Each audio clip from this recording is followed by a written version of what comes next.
Imagine being dragged through cold iron gates, the torchlight flickering against damp stone walls, the cries of the condemned echoing in your ears.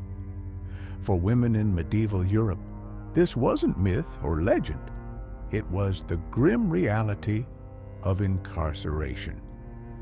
Prison was more than a place of confinement. It was a tool designed to break not just the body, but the spirit. This is the dark truth about female imprisonment and punishment in the medieval world. Chapter 1. Through iron doors, the stripping of identity. The moment a woman crossed into a medieval prison, known as a jail in England or geôle in France, her identity was the first thing to be taken. One of the earliest steps recorded in European prisons was the shaving of her head. This wasn't merely a matter of hygiene. In medieval society, a woman's hair symbolized beauty, virtue, and femininity.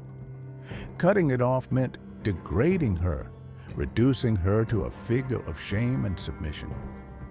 Then came the chains. Women, whether guilty or simply accused, were often bound in iron restraints. In 13th century England, records from York and London describe female prisoners being locked in bilboes, a form of heavy iron restraint for the ankles, or chained directly to cold stone walls. These prisons weren't designed for rehabilitation or justice. They were makeshift extensions of castles, monasteries, and city halls, damp, dark chambers that housed women alongside thieves, debtors, and those awaiting execution. Separate facilities for female inmates were nearly unheard of before the 15th century. The purpose wasn't to correct behavior, it was to break spirit and status. As Ulrich Tengler, a German legal scholar, bluntly wrote in 1509, "Let them be confined and abased." In medieval Europe, confinement meant more than losing freedom. It meant losing personhood. Chapter 2. Starvation cells, a silent death. Sentence. Not every punishment was loud or bloody. Some were quiet, deliberate, and even more chilling. Beneath the main dungeons in the shadows and rot of medieval prisons lay the hunger chambers. These cells were no bigger than a coffin. Prisoners were left without light, warmth, or food. In France, the infamous oubliette, literally the forgotten place, was designed as a pit with a trapdoor. Women were lowered into these dark shafts, often never to see daylight again. Once the door slammed shut, they were abandoned to die slowly. Historical records from medieval English jails show women accused of witchcraft or moral crimes being kept in close ward without bread or water for days. Death came not from swift execution, but from thirst, starvation, and despair. The psychological torment was equally severe. Many prisoners screamed for days, their cries echoing through stone corridors, before collapsing into silence. Their deaths were rarely recorded. Their bodies were dumped into unmarked graves outside the prison walls. Starvation cells were not just tools of punishment, they were tools of erasure. Chapter 3. Branded for sin, a mark that never healed. In the medieval world, crime and morality were inseparable. For women, accusations of sin could be as damning as charges of theft or treason. A pregnancy outside marriage, an affair, or even suspicion of prostitution could lead to brutal consequences. One of the most permanent? Branding. Branding was a form of corporal punishment that left lifelong scars. In England, starting in the 13th century and continuing into the late Middle Ages, women labeled as immoral could be burned with a hot iron. Some bore a V on their skin for vagrant or vice. In parts of France and the Holy Roman Empire, women accused of adultery were branded on their faces. cheeks or foreheads, ensuring their shame could never be hidden. A 15th century jurist, Fortescue, captured the logic behind such cruelty. The correction of sin is visible to all, that others may fear and not fall.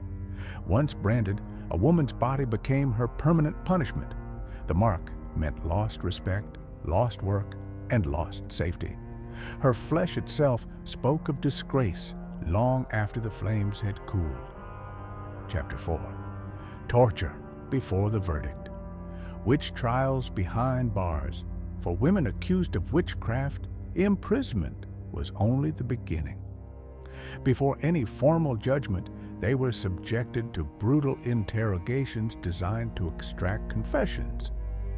After the publication of the Malleus Maleficarum in 1487, witch hysteria spread across Europe. The manual insisted that women, by their nature, were more likely to practice witchcraft, and it openly endorsed the use of torture. The methods were horrific. The strappado involved tying a woman's arms behind her back, hoisting her into the air by rope, and suddenly dropping her, wrenching her shoulders. Thumb screws crushed her fingers, splintering bone. The rack stretched her body until joints popped and muscles tore. All this took place while the accused was still legally innocent. Torture didn't just seek confession, it demanded names. Women were often forced to accuse others, leading to mass arrests and executions. In Würzburg, Germany, between 1626 and 1631, over 150 women were executed following confessions wrung out under torture. The medieval prison was a theater of fear, where truth was less important than submission. Chapter 5.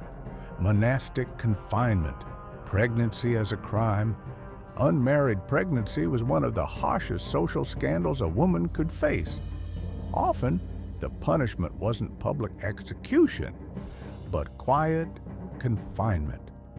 Women from respectable families were sometimes locked away in monastic cells until they gave birth. These convent prisons were not places of sanctuary, but of control. Silence, prayer, and austerity were forced upon them, while their children were often sent away or abandoned. For nuns who broke their vows, the punishment was even harsher. They could be confined for life, shunned by their communities, and left to wither away in isolation. Records from regions like northern France and Flanders show how noble or merchant families used these confinements to hide scandal. It wasn't about mercy. It was about erasing shame. Chapter 6. Bridewell, an institutionalized punishment. By the 16th century, medieval practices evolved into formal institutions like London's Bridewell Palace, converted into a prison in 1553. Women accused of prostitution, disobedience, or idleness were sent here. Punishments included forced labor, whipping, and sometimes branding. Public beatings served as a warning to others, reinforcing the idea that a woman's body was the property of the moral order, and her missteps deserved public spectacle.